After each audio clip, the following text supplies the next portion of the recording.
Miami at 6-1, taking on 4-3 Virginia Tech. We talk it up here at Miami Hurricanes live at number 103 here at Mark Rogers TV, the voice of college football. We got Cam Underwood from State of the U on the line to, of course, take your comments, your questions, your debate topics. Cam, how you doing tonight? Good. Big day at the secret day job today. Nailed it because, that's what we do. Okay. Took a little nap, obviously, just waking up. So got the low end grumbling of the voice right now. So we can lift you up. No, I'm good. No. I'm talking about like the tone wise. But no, I'm good, man. Got a game tomorrow. My team is 6-1. Even if there have been some COVID issues with my team, we are still playing on a mini winning streak, finding, it seems, ways to win and things like that, while other teams are either finding ways to lose and or not play. Sun was shining in South Florida today,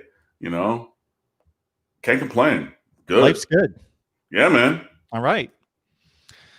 As you mentioned, this would be the weekend that has been the hardest hit in college football. A lot of big teams, a lot of big games on the sideline, either canceled because that particular conference does not have the flexibility, or postponed until either prior to that conference championship game weekend or the weekend of the conference championship game weekend, as is being discussed in the SEC. Want to let everyone know that I'm on Patreon. Please check me out there. 16-4 against the spread last weekend. 16-4 against the spread. So grab the link in the description section. All right, we do have some news to talk about before we talk about the Hokies. Cornerback Tim Burns. So he's a 2021 commit. Was. Yeah. So, if you couldn't catch that turn of phrase there, the Miami Hurricanes decided to drop Tim Burns from the class. So he decommitted the other day. Miami only has 5 scholarship cornerbacks, and he was the only cornerback in this recruiting class because Malik Curtis from Bishop Barrow in Fort Myers, he's playing offense, guys, and he should. And I wrote that when he committed. I mean, he's a guy who's still doing 200 yards all purpose and, 3 touchdowns average. He probably has a return here and there. Yeah, he's playing some defense because, a lot of skilled high school players play both ways, and he's doing that.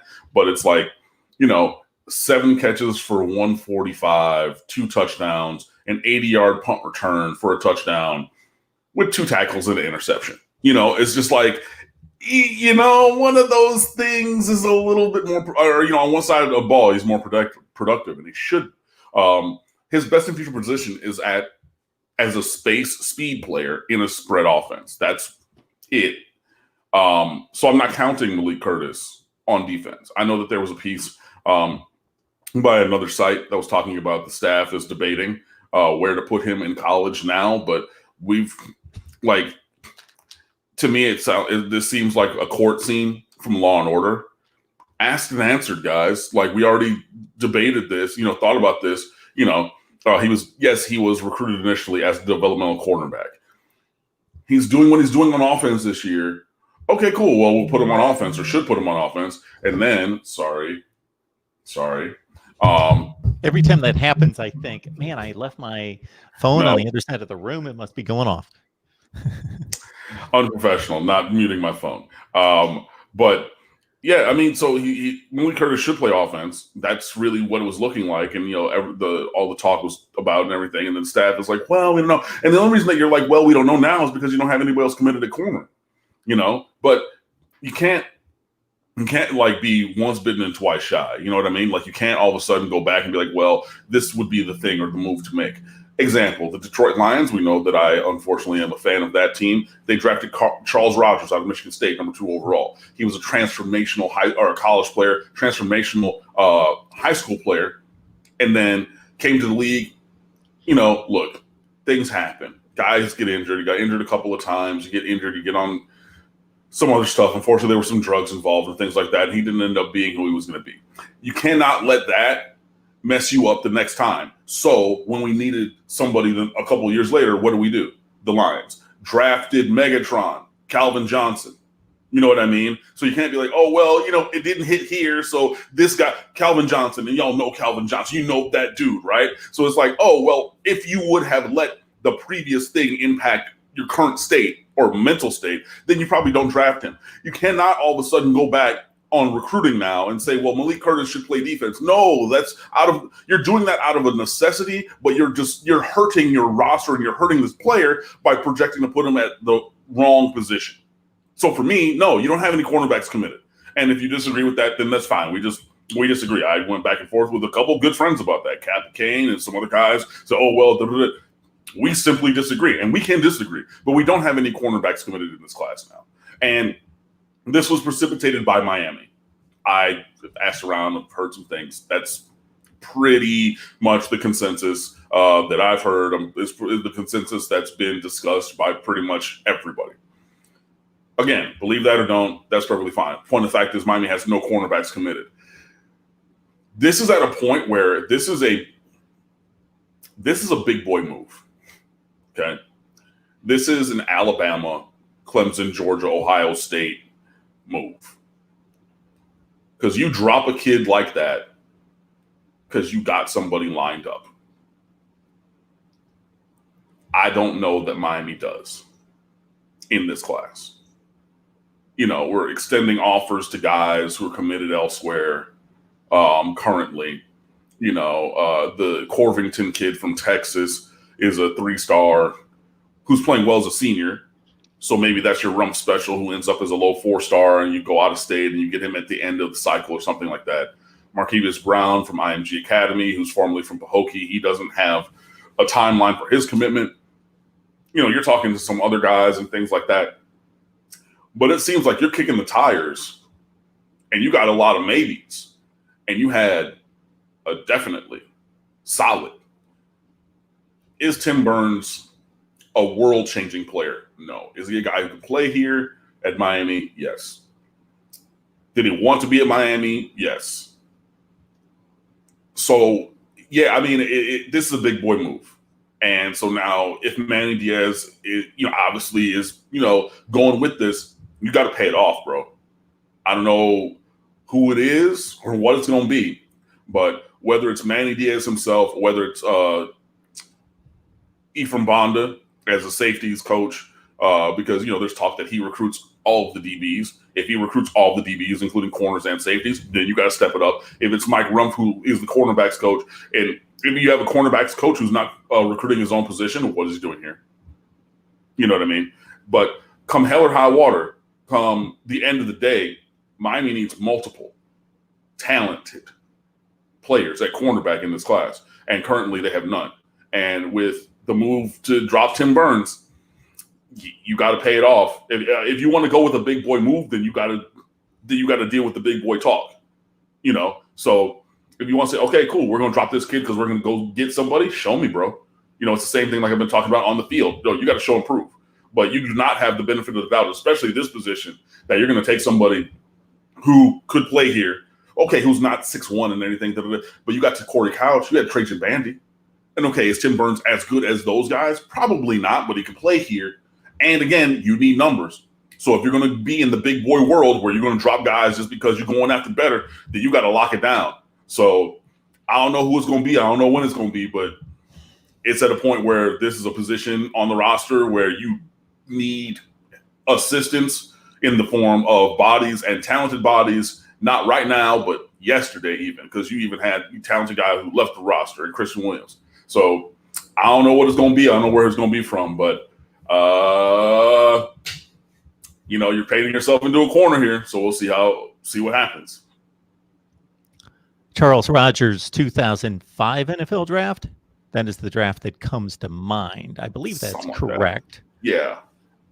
So he's in the long list of both famous and infamous wide receiver selections by the Detroit Lions under the general manager tenure of Matt Millen, who was a run-stuffing, as hard-nosed a player as you could imagine. So his affinity for wide receivers seemed rather odd. They hit on some and they missed on some. And, of course, Calvin Johnson was the guy that became a superstar Hall of Famer. Tim Burns 64th rated cornerback in the country, close to a top 100 player in the state of Florida at 105, according to the 247 Sports Composite. 784 his ranking nationally, regardless of position. I would love to see somebody do a breakdown. So, for example, at quarterback, you play one quarterback. It's unlike any other position. So you can make more of an assessment of, okay, this guy is ranked 20th in the country. We consider ourselves a top 25 program. Therefore, we would probably, in adhering to your rules, Cam, want to get a commitment and a signing from one quarterback per class. Therefore, we would want to be in the range of the 20th rated quarterback in the country at least. But when you play multiple corners, safeties, nickelbacks, and the complexity of the roster and the classes, it's kind of difficult to equate. But as you mentioned, it seems reasonable that he's not at the top of your want list, but at the same time, he is certainly capable, based on the ranking, to play at a place like Miami. No, 100%. And, you know, I know that people are saying all kinds of things, but there have been guys on this roster at certain positions, including cornerback, in the not too distant past, who should not have been in Miami at all. I'm choosing not to name names, but the names are there to be named should I choose to. I don't think that Tim Burns is one of those guys. I don't think that he's just completely out of his depth being at Miami. I don't think that he would just, you know, whatever. And again, you got guys on the roster, even might have a better pedigree. You know what I mean? Not at corner, because there's only 5 corners, but you know what I mean? Like, there's some other guys just like, word, you know, like, and then look, and you need program players. You need depth guys. You need a third corner. You know, everybody's not going to be a superstar. Everybody's not going to be a first-round draft pick. Yes, you want to recruit the best players possible and things like that, but it's, like I said, this is a big boy move. And if Miami wants to consider themselves a big boy in recruiting, then you got to deal with that fallout. And if you miss on the follow-up because you drop somebody to get somebody else or other reasons, yeah, you got to make it happen. Like, there are no moral victories. You know what I mean? Not at all. Not when you're playing big boy football and you're playing at Miami. No moral victories. There's such a thing as development and progress and understanding where you are, and you're not quite there. And so 6-1, Clemson was not a moral victory, or wouldn't even have been had it been a close game. But it would have been, okay, we're getting there. We're closer than we thought. But 6-1's a marked improvement from where this team was certainly at this time last year. And one of the big reasons is that guy throwing the football. And I gotta say that, did we discuss this last week? I'm missing no, that was a Friday night game. We had talked on Thursday prior to the NC State game. My goodness. So when looking at both the statistics and just watching the games and seeing about 25% of the balls plus 20 yards in the air being completed prior to the Virginia game. Then they hit the 2 straight against Virginia to open the series. They opened the game from 75 yards, and they were successful like 6 out of 7 from that distance. And then I don't know what the numbers turned out to be against NC State, but it was one of the better passing performances I've seen this year. The overall numbers were, I thought it was exceptional. Yeah, 31. 30. Yeah, 31 out of 41 for 430. You know what I mean? And those were shots downfield, most of them. I was looking at the stats. Not our guy, but you know, Daniel Gould. If you follow him on Kane's Twitter, he does analytics and things, and he charts all that stuff. I think it was definitely a positive percentage. I think it was like 60% on 20-yard throws. Hey there, Logan. Good to see you. And everything. I mean, like, yeah, you're taking shots and you're hitting the shots, you know. And this is the thing that, like we said, everybody's going to try to do that, because that's what, you know, Pittsburgh has done in the past. That's what Virginia has done in the past. That's what Clemson did. You're going to crash to the run. You're going to play press man and say, beat us down the field, because we don't believe that your wide receivers at Miami have the ability to do that, which still is infuriating that the wide receiver positions in that state, but now they're doing that. And again, just think of the juxtaposition between one player's performance in these two games. At Clemson, a 50-50 ball up the sideline to D. Wiggins ends with D. Wiggins flailing on the ground from a little bit of contact. It's a physical game. You're doing a little hand fighting going up the sideline. Falls down real easy, real soft, ends up being an interception because, the receiver's not there. That's what happened at Clemson. Same guy, same sideline, same hand fighting. The DB is on the ground this week at NC State. He tracks the ball over the top of his helmet for that touchdown coming that way. Same guy, same play, complete 180 in the performance and result.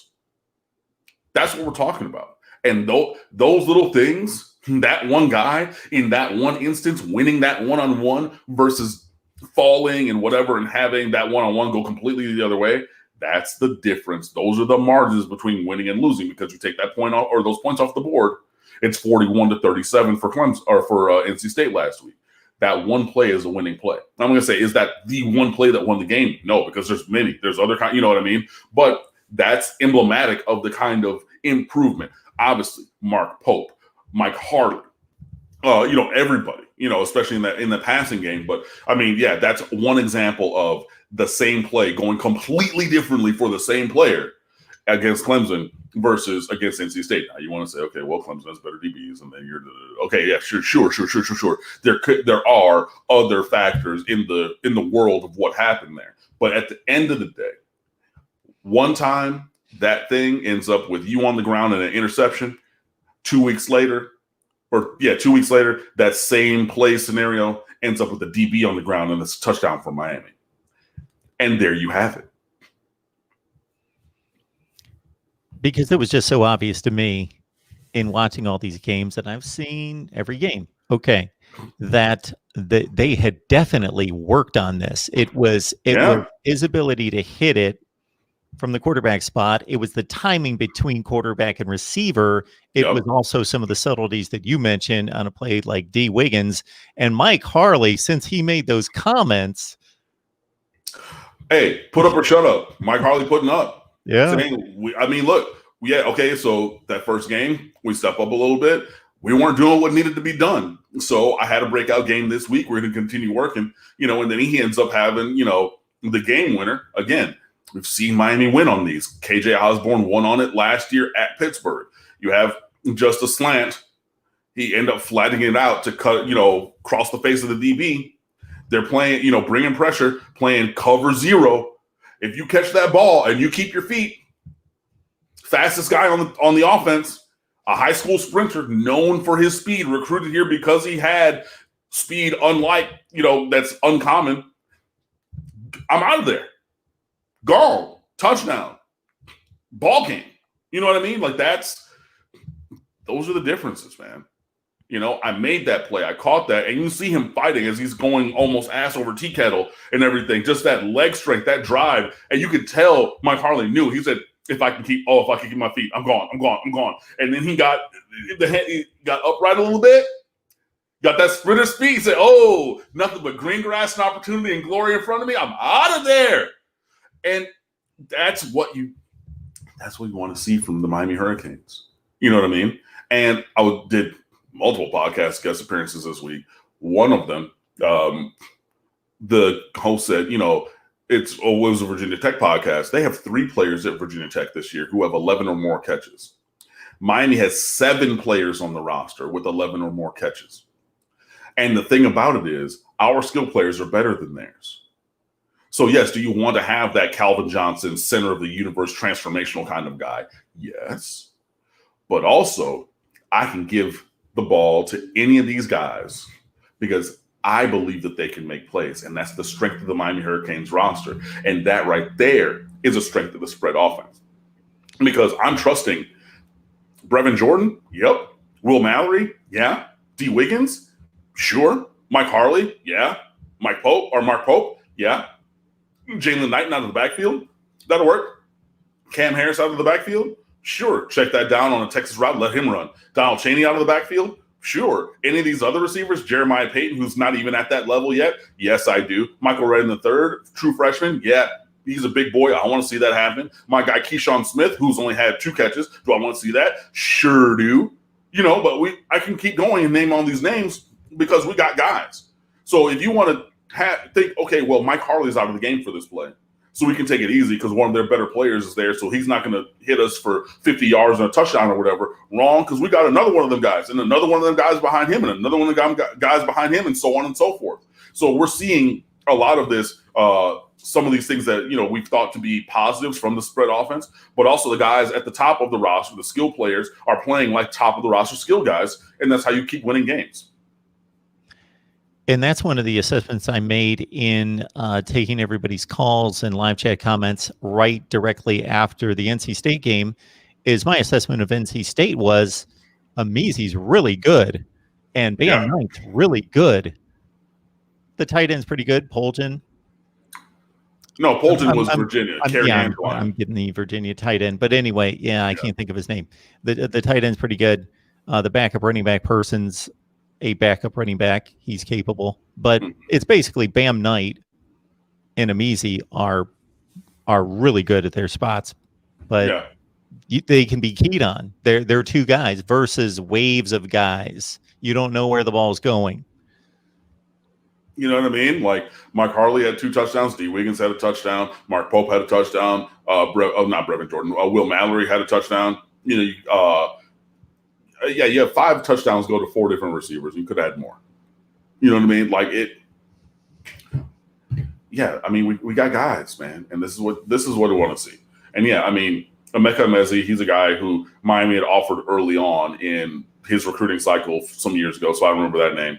So is Porter Rooks. He's another wide receiver for them. He's pretty decent. He was a 4-star. Kerry Angeline, he's a tight end that Miami kicked the tires on. He's about 6'7", 6'8", and he's pretty good as well. But okay, it's like I know more of them because I'm a recruiting guy and I look through all of the offers and I evaluate all of those things. So I remember some of those names in connection with Miami. But unless you remember things from that granular level or you're going through the entire NC State roster, you probably know Emeka Emezi, and that's it. You know what I mean? And then the Bam Knight or whatever the running back's name is. I didn't even know him, but he played very strongly. Otherwise, this is where the disparity of talent comes in, and, back to the original point of the question. Yeah, Mike Harley said that the receiving core did not do what needed to be done to be great and win games. And you're seeing that obviously that work is being done and the performance embodies that. And I'm very happy about that. And those guys hopefully are now seeing the success that comes with the work. You know what I mean? So that they will continue to work to get the result. Because as I've said before, the better you are, the more you have to work. And Miami has that national brand, where everybody's Super Bowl still. That Friday night game, that was a blackout game for NC State. Last year, we had the red bandana game at BC. All of these Zero Dark Thursday years ago at North Carolina. Any whiteout night at Louisville, or that was a blackout day at Louisville, matter of fact. But anytime that you want to have something special, something big, the centerpiece game of your season, you're going to look up and down your schedule as an opponent and say, oh, the Miami Hurricanes are coming to town. This is when that's going to be. So you have to meet that challenge. Because everybody's going to play stronger. Everybody's going to go harder. Everybody's going to bring a different kind of connection to the game because they're playing against the Miami Hurricanes. And you are seeing the cost that you have to pay, the work you have to put in to be prepared to be successful. And hopefully that continues. I won't dispute that, but I don't necessarily agree with it. I'll agree with what? That with we're not what everybody's said about them, people playing harder against Miami.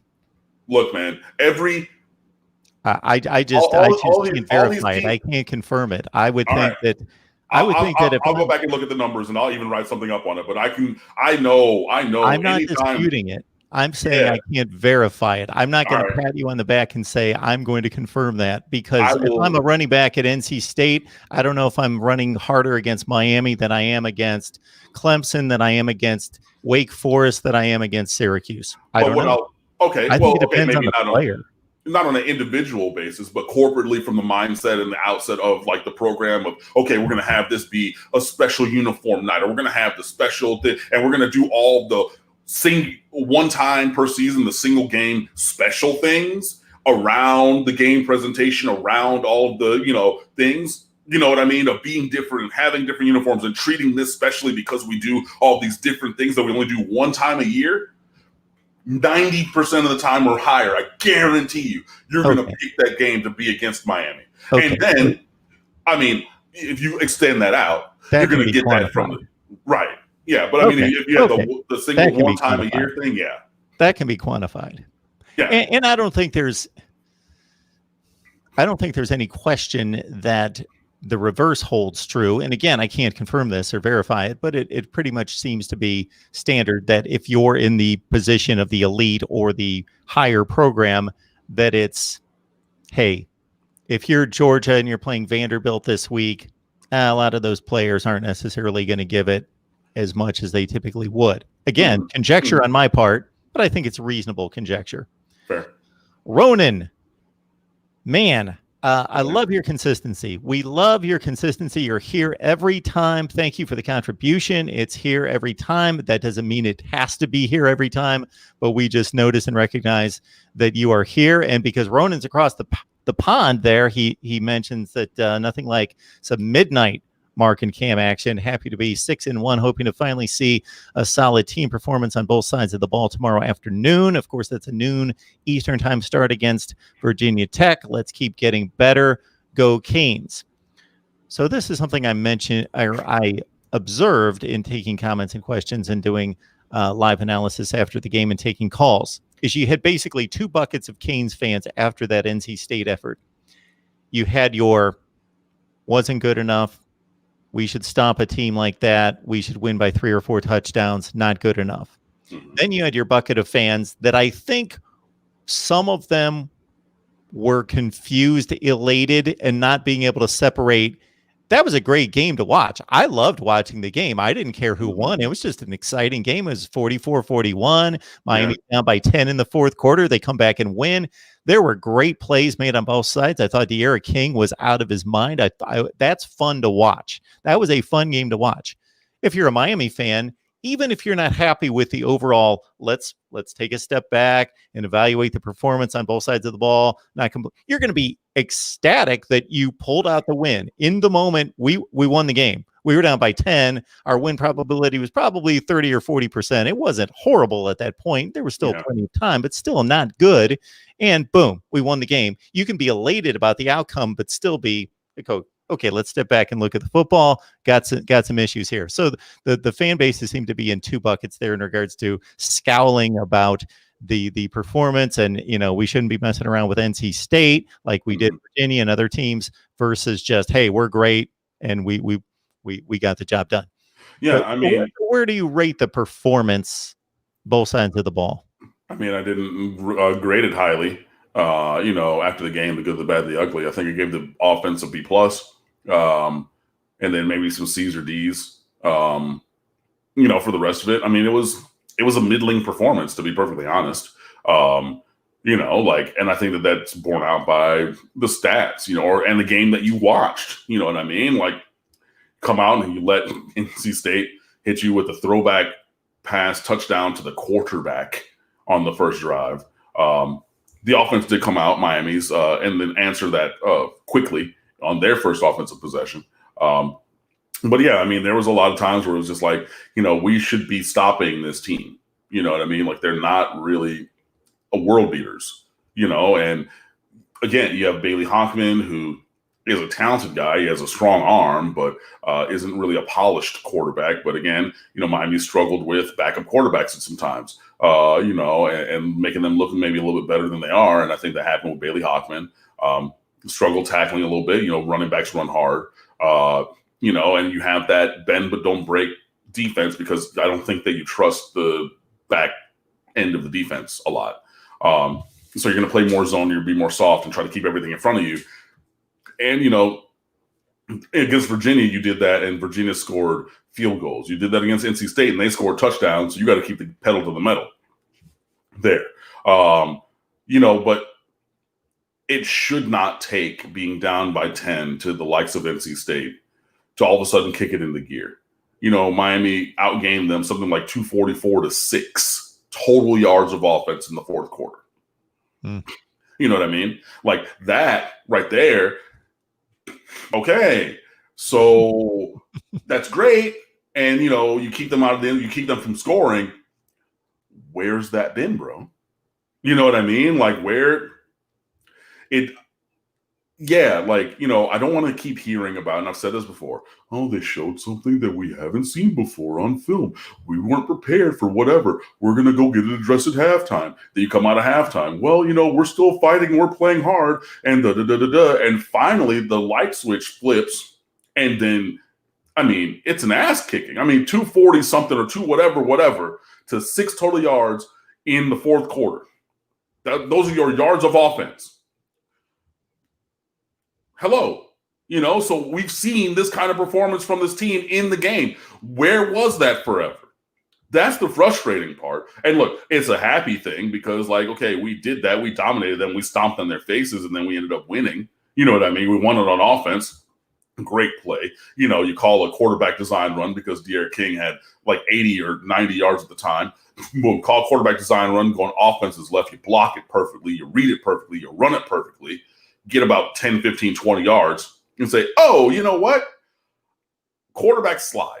Quarterbacks work on baseball slides during practice so that they can get down safely.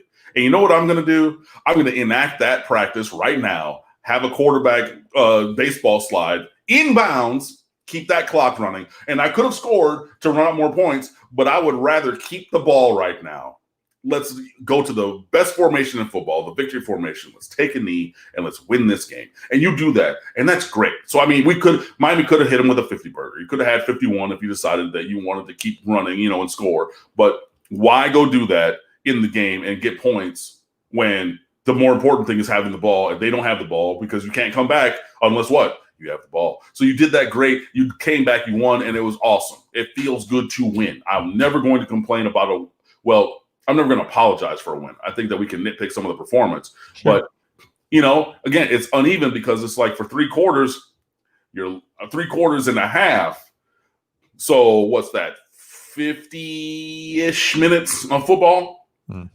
You're losing to NC State by 10. And then you beat them 14-0, and they have 6 yards of total offense after that.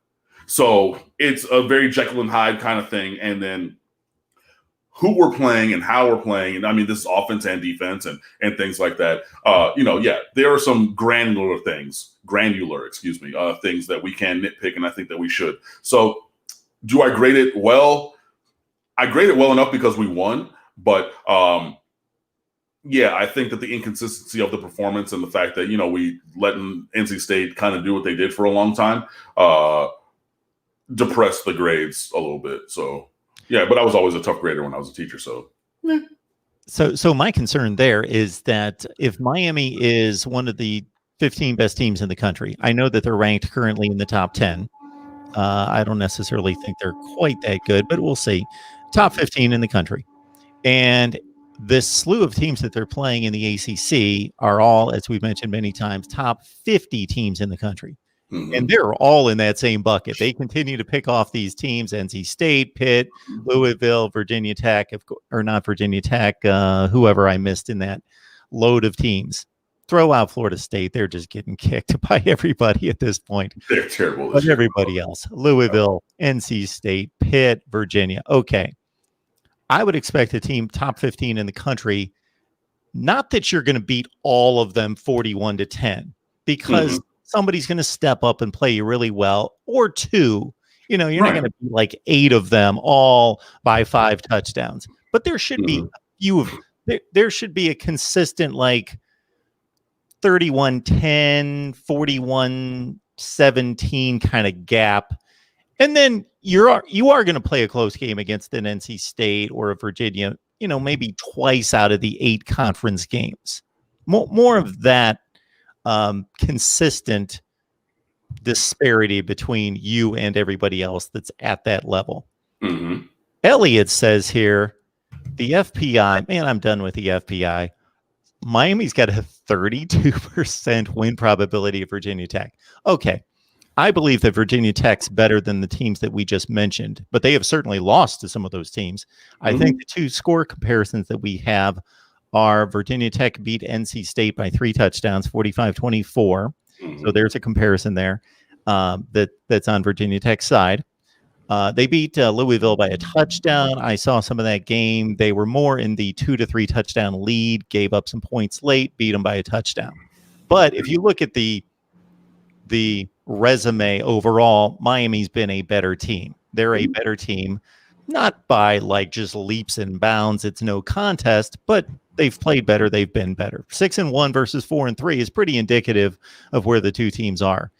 And I just look at that as more of a 65-35 game for me on Miami's side, and they're playing in Blacksburg. Temper that to 60-40.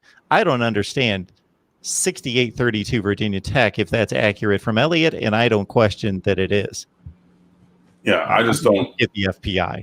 I don't think that there's a 2 to 1 chance that they win. I don't think that. I just don't. I mean, I think there's a 2 to 1 chance that Miami wins. I agree. And I think that's reflected in the line as well. I think it's just I think you're overreacting to both results from last week. I think you're just saying, okay, well, Virginia Tech is going to bounce back in a big, big way this week after losing to Liberty at home. I think that you're going to say, okay, well, Miami was saved at the end of the game, and then they're going to play poorly this week. So, yeah, I think you're undervaluing both. You're undervaluing how Virginia Tech lost, and you're undervaluing how Miami won. And that kind of separates the teams, depressing Miami and then, uplifting Virginia Tech. And so it just, I would disagree with that. But I have not cited the FPI intentionally just because I don't believe in it. I don't understand the foundation for it, and I just don't agree with it at all. If you look at many of these games, especially for Miami, I just think that they're picking numbers out of a hat, and I don't believe that the math actually works. No. And I was an applied mathematics major before it was one of the many majors that I had at the University of Miami because, long story short, I had to declare my major all the time in freshman year, even when I changed my mind because I had a scholarship, but I also had my Mother Loves Me scholarship, and she wasn't going to be paying just for something random. So I had to go to my advisor's office and say, okay, well, this time I'm going to do Spanish. This time I'm going to do creative writing. This time I'm going to do whatever. And I'm a nerd. Like I love math. I love science. I was always good at those things. So I understand logically and mentally the foundations for all these things. Bill C with his metrics and all these things. Like there's not math really that I don't understand with it, but I just don't get the validity of the FBI. So I don't talk about it. But yeah, I think that Miami has a better chance than what was listed for sure. So. Hey. So just to be fair, it's only slightly better. There were some numbers juxtaposed by our guy Elliott. So it's 62-38, not 68-32, 62-38. So that's 2 to 5 or 2 out of 5, basically. Yeah, something in that range. Yeah, it's almost 60-40. Oh, well, 38.5 is 3 out of 8. So you're talking 5. If you play that 8 times, it'd be 5 Virginia Tech wins and then 3 Miami wins. All right. Yeah. Not to toot my own horn, but I have my numbers against the FPI, and this is preseason. Now let's look back at these games and see how close my projection of a probability, and then look at the final score. So the UAB game, the FPI was at 66. I was at 83, and I don't reference the FPI, of course, for obvious reasons, not to be influenced before I give my win probability for that team. Louisville. Famously, Miami was projected by the FPI at 17%. I had Miami at 47%. Florida State, Miami at 27%. I had Miami at 58% against Florida State. Mm-hmm. Clemson, 3%. Now I know Clemson won that game and easily, but still 3%. I went 15%. Okay, that can't be disputed because they just lost the game. Right. Pitt at 59, FPI. I was at 65. Virginia was at 64. I was at 73. NC State was at 54. I was at 68. And now this Virginia Tech game preseason, it was Miami 18%. I was at 46% because of it being a road game. All right. So what are your thoughts about the Virginia Tech game? I mean, I think that they're going to obviously try to rally. I think that they're going to try to rebound and finish the season strong. Obviously, they lost to Liberty last week, which is not something that you want to do as a good team or any team really. So I know that they're going to try to bounce back from that one, and they're going to say, and have that be the outlier performance, and then again, I think that you can use a game against Miami as a building block. This can be a proof of concept kind of game. Hey, we won this game. This is how we're going to play. This is what we're going to do, and we're going to build from here. We're going to rally around each other. We're going to push forward because people are counting us out. Talking or obviously looking over on Virginia Tech Twitter and things like that. It was very contentious place last week, or for this last week as well. I think it should be. So there's all those kind of things. So internal pressure, external pressure to do well and everything. But the point of fact is Miami has played better this year. So I believe them to be a better team. Also, Miami is a more talented team than Virginia Tech. It is tough to go to Blacksburg and win. Everybody knows that. I don't think it's going to be easy. I'm not going to say it's going to be a walk in the park. I'm not going to be 52-10 like it was against Florida State, because Florida State sucks and we beat them with 6 touchdowns. Shut up, get out of my face. I don't think it's going to be that. But, I don't think that Miami should be the underdog in this game on the road. A 2.5-point favorite for Virginia Tech. I just don't think that I don't think that there's evidence to support that from what's been seen by either team.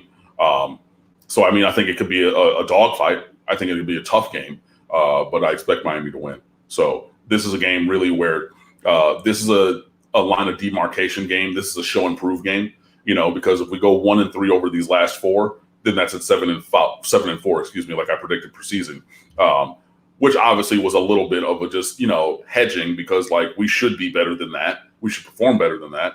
But Miami has not performed better than that recently. You know what I mean? So if you tank these last 4, go only 1-3, you're there. If you go 2-2, that's one game better. You really could go 3-1, 4-0. It'd be 10-2, 11-1, or sorry, not 10-2, 10-1, 9-2, somewhere in there. But this is a game along that path to really show and prove, where Miami is as a program, what the direction and the performance is. And it's not going to be easy. Nobody's saying that. But realistically, Miami should win this game. And to be perfectly honest, I'll be disappointed if that doesn't happen.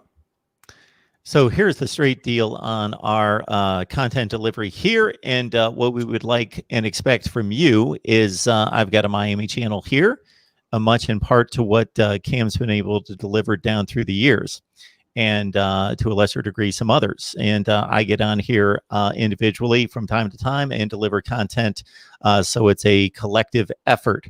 So I do this full time, and Cam comes on here every week, save a few vacations. Every week he is here delivering an hour to 70 minutes to 75 minutes of his time. And the time, again, I even push that to the side in favor of the insight, the information, the stories.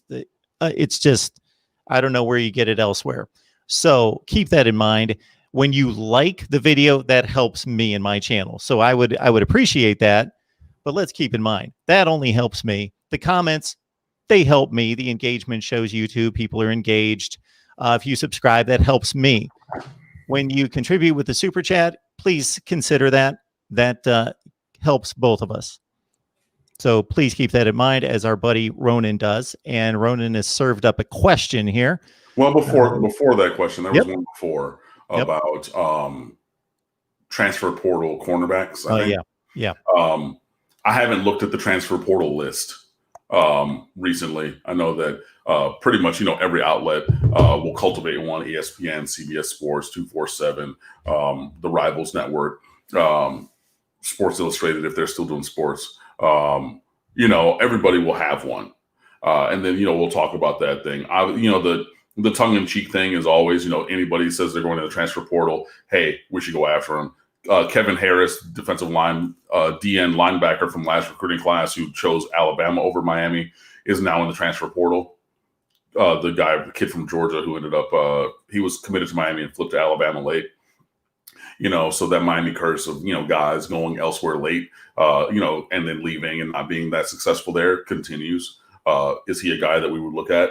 I mean, he was a 4-star recruit. He's a big kid. You know, he could use him here and things like that. So I have not looked at the list. But again, regardless of the method of addition, you have to add size, depth, and talent at cornerback this year.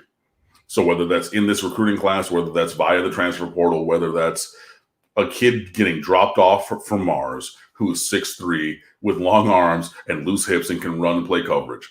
I don't care where they come from. You have to have it. So I don't know the name, but I'm pretty sure that there'll be somebody there in the transfer portal. And you know what? Hey, maybe it'll be just a normal grad transfer. Maybe it won't be somebody who's like, defecting from somewhere else. Maybe it'll be a KJ Osborne type who's just like, hey, you know, I played here for 4 years. I redshirted 1 year. I want to come on over. You know, I've got my degree just as a traditional grad transfer. Maybe that happens at cornerback. You know, and we got that with Avery Huff from Texas a couple years ago, who was a former safety, got run off of that roster. And he came over here. He played cornerback and safety, and he played really well. You know, maybe you get one of those guys.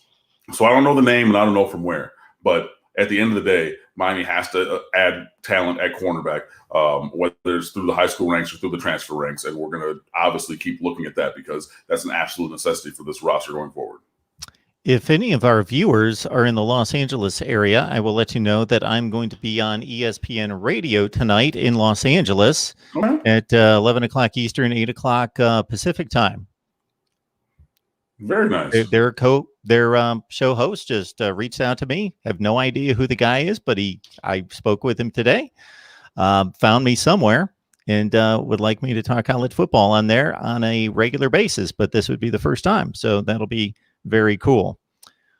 Chuck, we'll get to the question with Ronan here first. This has been discussed before, but what is your opinion on Blake Baker as defensive coordinator? Are you happy with the overall play and statistics, or do you think it's time for a change? I think that he's good, not great. I'm not happy with the overall play and statistics, but I'm not necessarily of the mind that it is time for a change. I think that he still has some time where he can show development and get back to maybe some of the things that we've seen from him previously when he was at Louisiana Tech, and then maybe infusing more of what Manny Diaz had done here at Miami in terms of defense and just the way that we're running it and things like that. So I do think that there needs to be some change. I'm not right now saying that the defensive coordinator position needs to be changed, but I am not necessarily happy with the defense, the way that it's played for the majority of this season.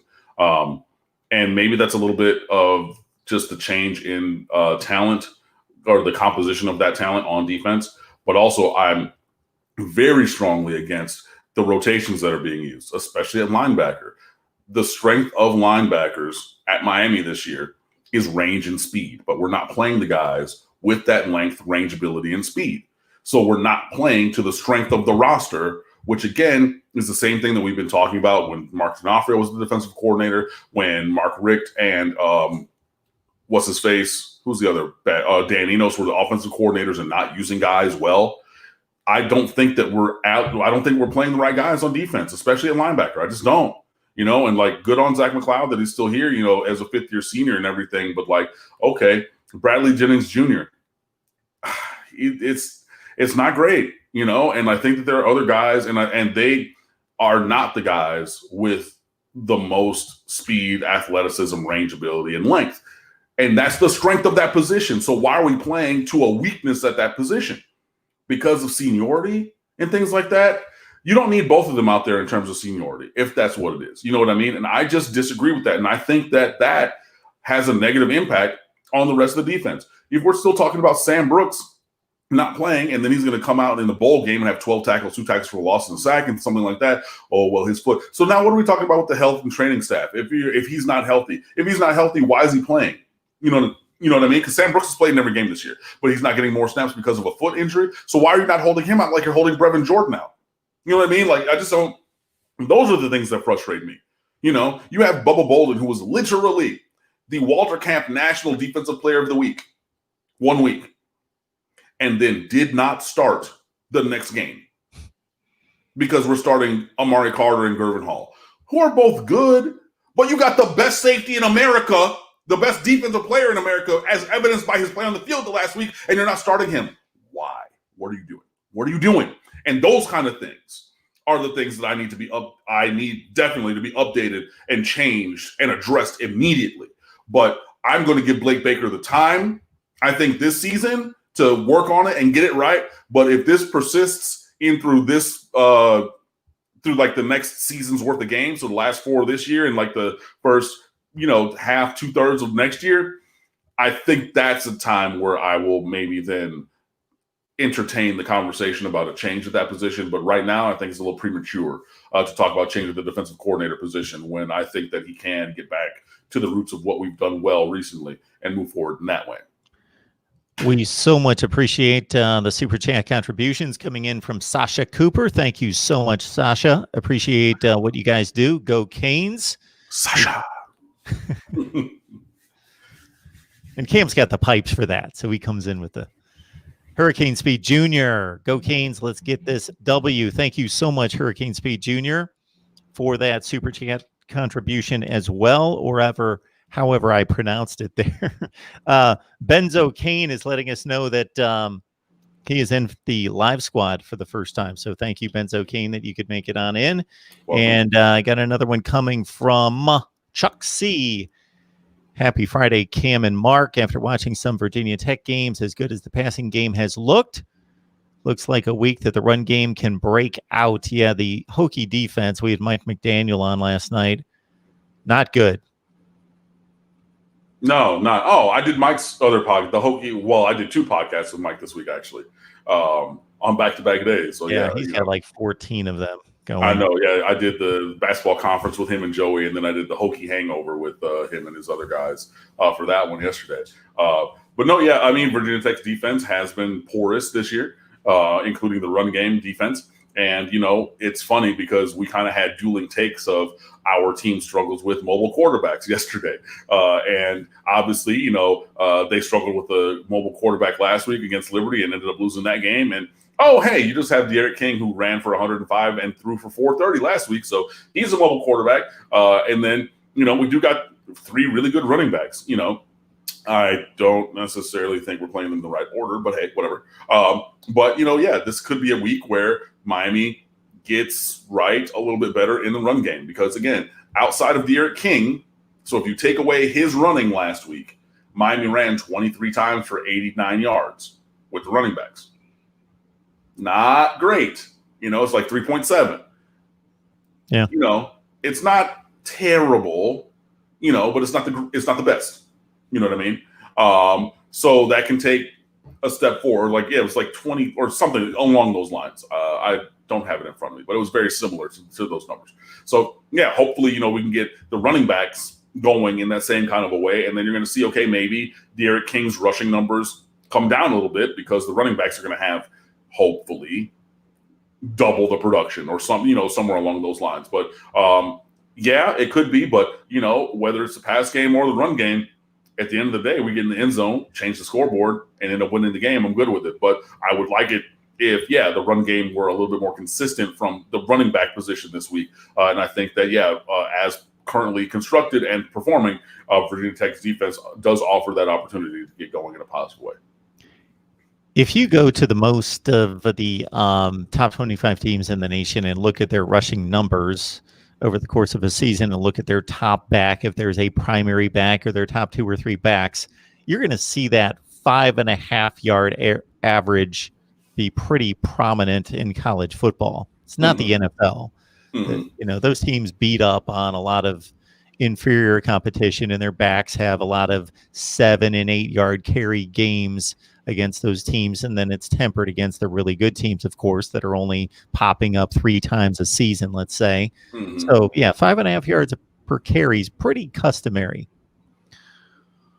All right, Hurricane Logan, appreciate that. I believe my name, I think he's going with me. I think I'm included in that. By Mark, a White Claw for me. Cam, thanks for all you guys do, truly. He's talking about Marshall Thomas, our number 2 at the State of the U, because we got together last Saturday because we played Friday night. So me and Marsh and a couple other guys, shout out to Steve, shout out to Kane's Edit. So we the 4 of us got together, social distanced appropriately, wearing our masks and everything. But we did go to a local spot down here has some food and libation and everything, and Marsh is famous for only drinking Bud Lights and White Claws. So that's where that comes from. But yeah, no, it was a good time. Thanks, man. We'll definitely link up soon. Appreciate that, Hurricane Logan, so much. Somebody in the super chat or in the live chat, I'm all over the place tonight. In the live chat, somebody was asking, and then a few chimed in about Avery Huff. What's wrong with Avery Huff? I mean, I don't know. It continues to be sparingly used. Outstanding linebacker, athletic. Definitely, he's another guy who embodies the strength of this position, being athleticism. But has not been able really to crack the rotation. So maybe there's some assignment issues. Maybe there's some things like that. But he's only a redshirt freshman. There is still time for him in the future. Has had a couple penalties on specials, which is not great. I think a couple, holdings or blocking the backs or something like that on returns. So, I mean, he's playing on specials, but I would like to see both. I would like to see Avery Huff take a step forward, but I would also, sometimes you have to challenge people by putting them in to, give them that challenge or the impetus to improve. And obviously, I'm not saying just play him the whole game and then whatever happens, happens. If he's making mistakes, he makes mistakes. But, maybe you float him that carrot of like, okay, like here's a little bit of the, and like you do okay, but like there's more of that playing time if you do better. But then again, it's also balanced with what you do in practice and how you improve and things like that. So there's it. Yeah, he's not. I thought that Avery Huff was going to be a year 1 or year 2 kind of contributor. It's obviously now looking that it's going to be a year 3. Like next season's really going to be a rubber meet road year for Avery Huff, but he has all the tools in the world to take advantage of that situation. His developmental path is just taking a little bit more time than I think that many of us thought it would, based upon his size, length, athleticism, and pedigree. Virginia Tech running back Khalil Herbert is one of the best in the nation, and he is a guy that I'm referring to in regards to some guys that just really eclipse that yards per carry average based on explosiveness and just beating up on lesser defensive teams. 8.4 yards per carry for Khalil Herbert. So Miami's going to have to be prepared. Khalil Herbert is a name that you should know. Why? Because he's from down here in South Florida. He was a 3-star recruit. We let him go to Kansas because he just didn't have the profile as a high school athlete to play at the University of Miami, which is fine. Or if he did, we just went with other guys, whichever way you want to call it. You know what I mean? So there's that. And also, you should know him because there's another connection. His younger brother, Khalil Herbert, is a reserve offensive lineman at the University of Miami. Okay.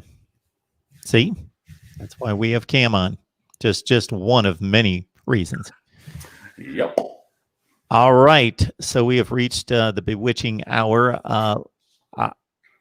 If you've got time for one more question here, Gary Griggs is asking about the defensive line, and I picked up on this one as well because I think it's underperforming. I do too, but I also think that other teams are not being adjudicated fairly or correctly in terms of holding, because I think that has affected the performance of the defensive line. If you a lot of us are talking about, Miami always being a step away here and a step away there. And you go back and you look in the first quarter, the first drive against NC State, Jalen Phillips's jersey is literally ripped off of his shoulder pads. That's not holding.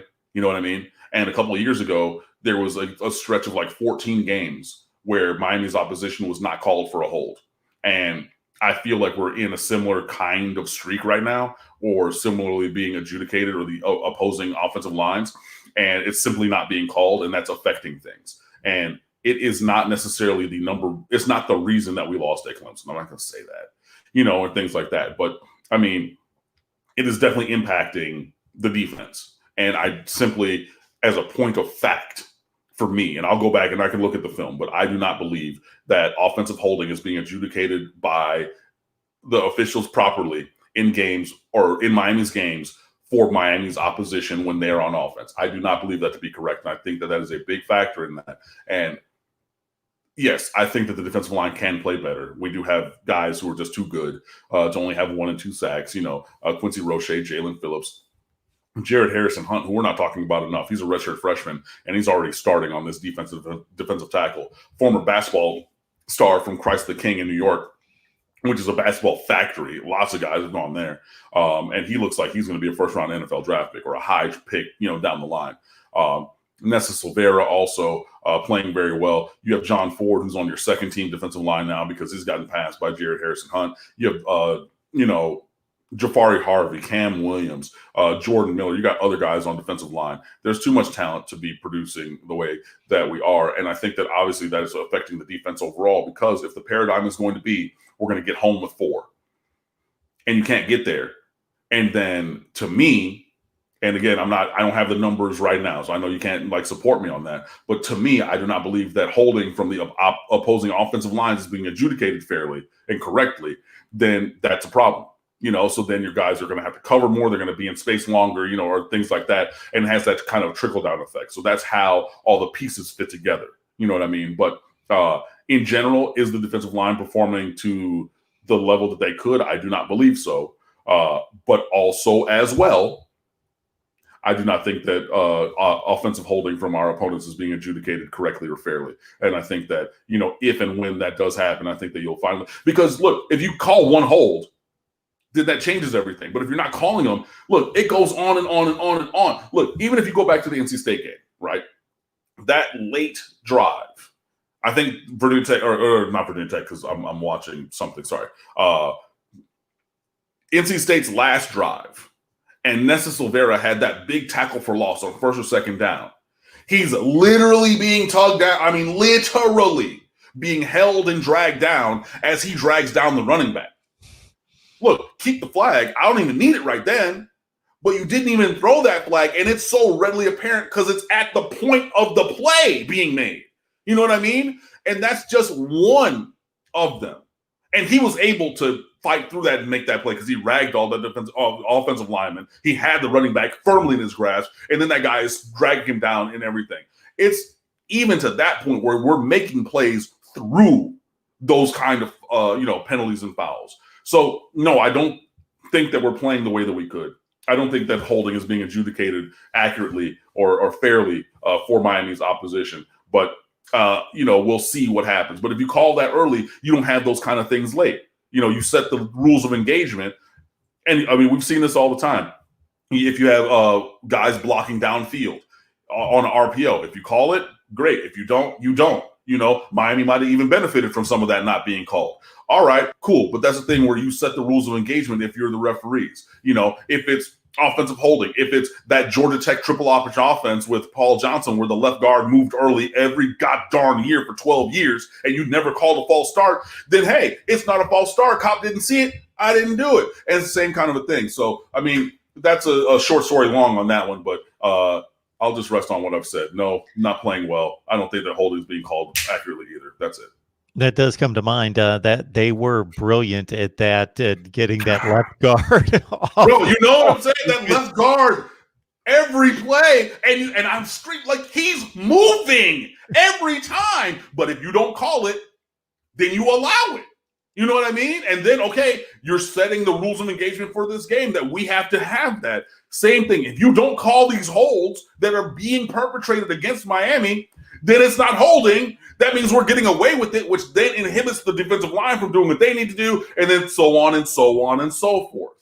That's how it all fits together.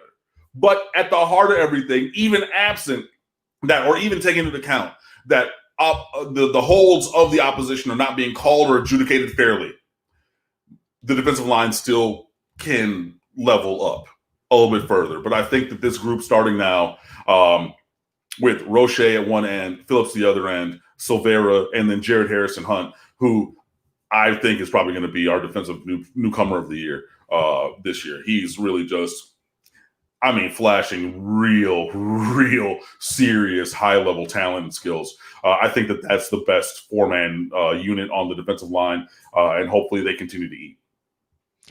I was putting that together in my mind with the home plate umpire in baseball, who once he gives that first pitch off the plate on the outside corner, and then if you got a masterful type craftsman like a Tom Glavine who would just inch it off and off, and by the 7th inning he's getting these guys flailing away because he's getting pitches like a foot off the plate.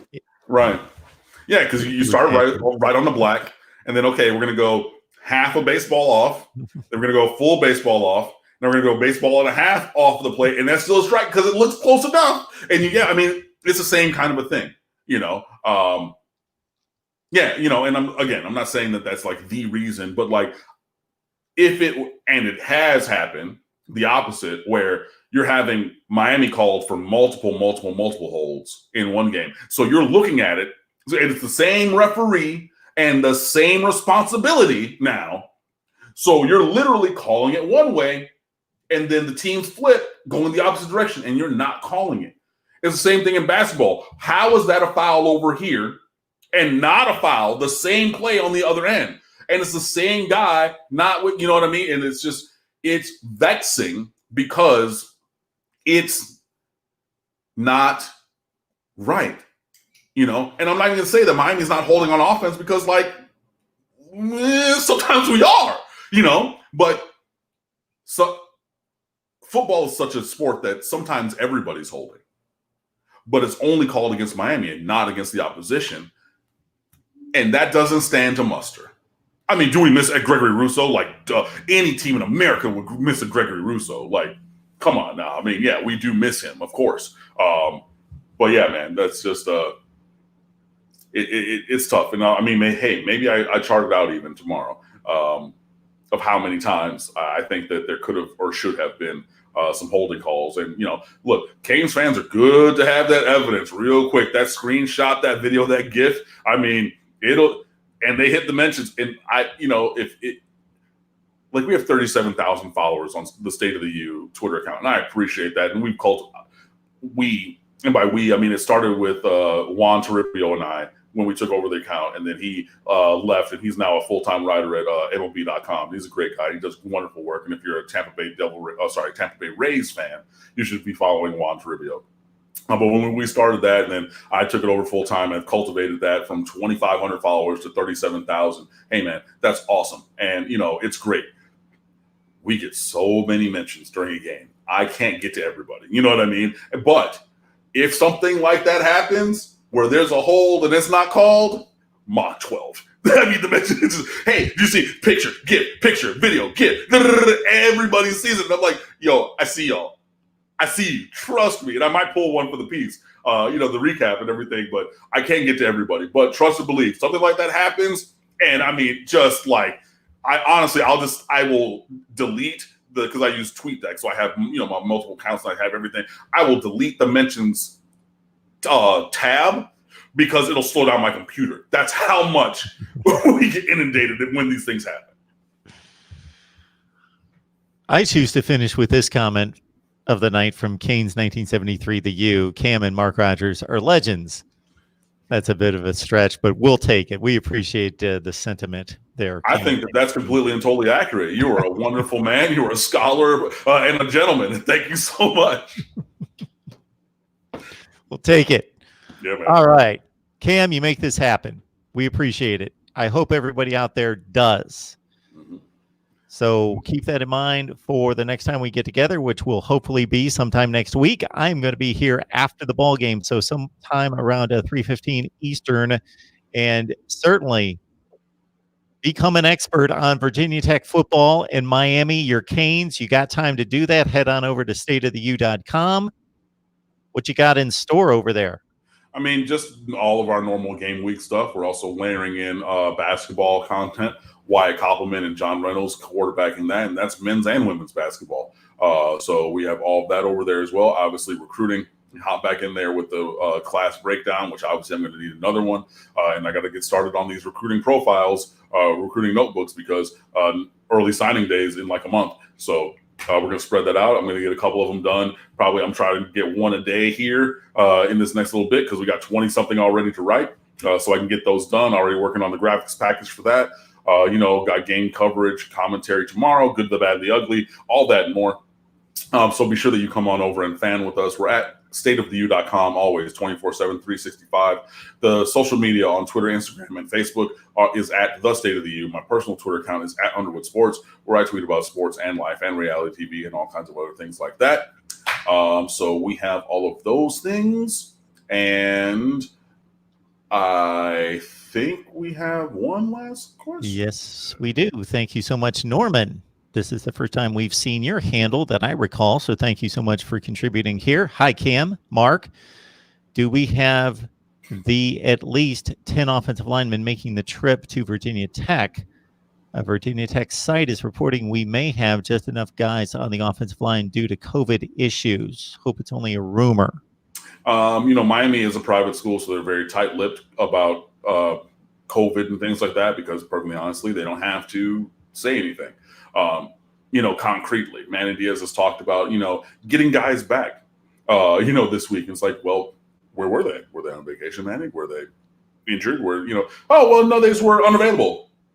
Why? How? And like, we all know, and Barry Jackson from the Miami Herald has done some intrepid reporting on this about, who has been at least out with contact tracing, and not necessarily saying, okay, these guys are positive, but the fact that, these guys are missing because of either positivity of COVID or close contact tracing, which would necessitate them isolating.